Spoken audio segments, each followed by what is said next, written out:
കൊച്ചർക്കാ നീ പറഞ്ഞോളാ. ഓ അണ്ണാ നിങ്ങളാണ് ആ കാറിൽ വന്നത്? ഓ ഞാൻ കണ്ടിങ്ങോട്ട് വന്ന വഴിക്ക്. എന്താ രാവിലെ ഒരു പാട്ടോ ഓഫീസിൽ കാണാൻ മൂടോട്ടോ? ഞാൻ നിങ്ങളെ പോലെ ഇങ്ങനെ കാറിലിരുന്ന് എ സി കൊണ്ട് പറഞ്ഞല്ല, ഈ പൊടിയിലും ആ പാലമണിയുടെ ഇടയിൽ കൂടെയൊക്കെ ബൈക്ക് ഓടിച്ച് കഷ്ടപ്പെട്ട് വരണം. അത് നിങ്ങൾക്ക് ഇങ്ങനെ സുഖിച്ചു വരുമ്പോൾ മനസ്സിലാവില്ല.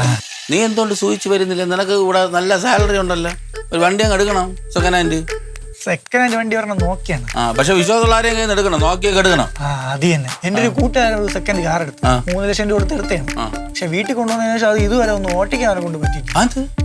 അത് മൊത്തം കംപ്ലൈന്റ്. 4 ടയർ മാത്രമേ ഇനി അതിലുള്ളൂ, ബാക്കി ഒന്നും അമ്മ എടുത്തോണ്ട് പോയി. അതാണ് വിശ്വാസമുള്ളവരത് നോക്കിയൊക്കെ എടുക്കണം. അല്ലെങ്കിൽ നീ ഒരു ബ്രാൻഡ് ന്യൂ അണ്ണന്റെ കാർ കൊടുക്കണം. ഒരു 50,000 രൂപ ആണെങ്കിൽ ഞാൻ തരാം. ടഫ്ലോൺ കോട്ടിങ്ങും സീറ്റ് കവർ അടിച്ചപ്പോൾ അത്രയായി. അത് തന്നാൽ അത് മാത്രം ഊരി തരായിരുന്നു. ഗഡുവായിട്ട് അടച്ചാൽ പോരെ? ഗഡുവായിട്ട് അങ്ങ് സ്വന്തം അടച്ച് വേറെ വണ്ടി എടുത്താൽ എന്റെ വണ്ടി ഒന്നും കൊടുക്കണില്ല. പടം അവിടെ ഗഡുവായിട്ട് കാണിക്കാൻ നടക്കുന്നു. എന്തായാലും ഇത് അണ്ണന്റെ അച്ഛൻ വാങ്ങിച്ചെന്ന വണ്ടിയാണ്. എങ്ങനെ അണ്ണന്റെ അച്ഛൻ വാങ്ങിച്ചെന്നല്ല, നമ്മൾ അല്ലാതെ വാങ്ങിച്ചതാണ് കേട്ടോ. പോണോ? ഈ വണ്ടിയൊക്കെ എടുക്കാൻ പറ്റുമെങ്കിൽ അണ്ണ എന്തിനാ ഈ തുക്കട കമ്പനിയിൽ വന്ന് നടന്ന് ഇങ്ങനെ കഷ്ടപ്പെടുന്നത്? അണ്ണ രാജിവെച്ച് പോണ. വേണ്ടേ, സാഹചര്യത്തിന്റെ സമ്മർദ്ദം മൂലമാണ് ഇങ്ങനെയൊക്കെ സംഭവിക്കുന്നത്. മനസ്സിലായില്ലേ? വിധി. ഓരോ സാഹചര്യങ്ങളിൽ നമ്മൾ ഓരോ സ്ഥലത്ത് ജോലി ചെയ്യേണ്ട ഇത് വരുത്തണം. എന്താ പറഞ്ഞ സാഹചര്യം?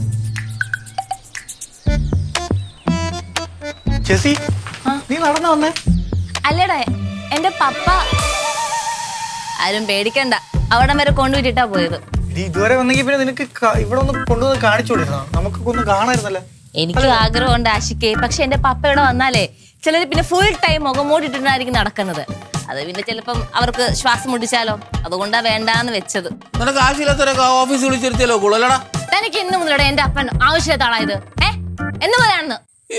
അപ്പൊ വലിയ പുണ്യങ്ങളാണെങ്കിൽ ആ ജംഗ്ഷനിൽ രൂപ കൂട്ടിക്കൊണ്ടിരുന്നത്. നിങ്ങളുടെ വീട്ടിൽ ഒരാളിങ്ങനെ ഇരിപ്പുണ്ടല്ലോ, അയാളെ കൊണ്ട് രൂപ കൂട്ടി കൊടുത്ത് ഞാൻ ആലോചിക്കാം. ആലോചിക്കും. എന്തിനും പറയാനുണ്ടോ നീ? അപ്പന്റെ വലിയ പുന്നാര മോളെ കുറച്ചു കാലം അപ്പനെ വിട്ടങ്ങ് മാറി നിൽക്കായിരുന്നല്ലോ. എന്റെ കൂടെ കുറച്ച് ഒരു ചെകുത്താനുണ്ടായിരുന്നു. അതുകൊണ്ടാ, ചെകുത്താനുള്ള സമയത്ത് മനുഷ്യന് നല്ല ബുദ്ധി ഒന്നും തോന്നുന്നില്ലല്ലോ. അതുകൊണ്ട് എനിക്ക് എന്റെ അപ്പനും അമ്മേനെയൊക്കെ മാറ്റി നിർത്തേണ്ടി വന്നത്. മനസ്സിലായി കാണും. ഇപ്പഴല്ലേ ചെകുത്താൻ പോയപ്പോ നല്ല വഴി ഏതാന്ന് എനിക്ക് മനസ്സിലായത്.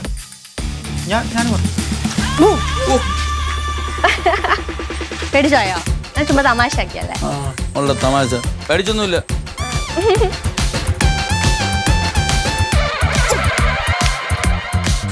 അതെ, ഞാന് ടോമിന്റെ കാര്യം മമ്മിയുടെ അടുത്ത് പറഞ്ഞായിരുന്നു. നന്നായി. എന്താണ് പറഞ്ഞത്? ഞാൻ പറഞ്ഞില്ലേ, ടോമിനെ ഞാൻ മുന്നേ കണ്ടിട്ടുള്ള പോലെ ഒരു തോന്നൽ എനിക്ക് ഉണ്ടായിരുന്നു. അപ്പോ മമ്മി പറയാ, ഞാൻ ചിലപ്പോ സ്വപ്നത്തിലായിരിക്കും ടോമിനെ കണ്ടതെന്ന്. സൂപ്പർ.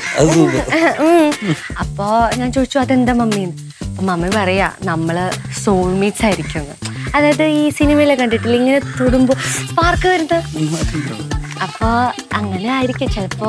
കഴിഞ്ഞ ജന്മത്തിൽ നമ്മള് ലവേഴ്സ് ആണെങ്കിലും കഴിഞ്ഞ ജന്മത്തിലെ ഇതുവരെ നടക്കി പോകും.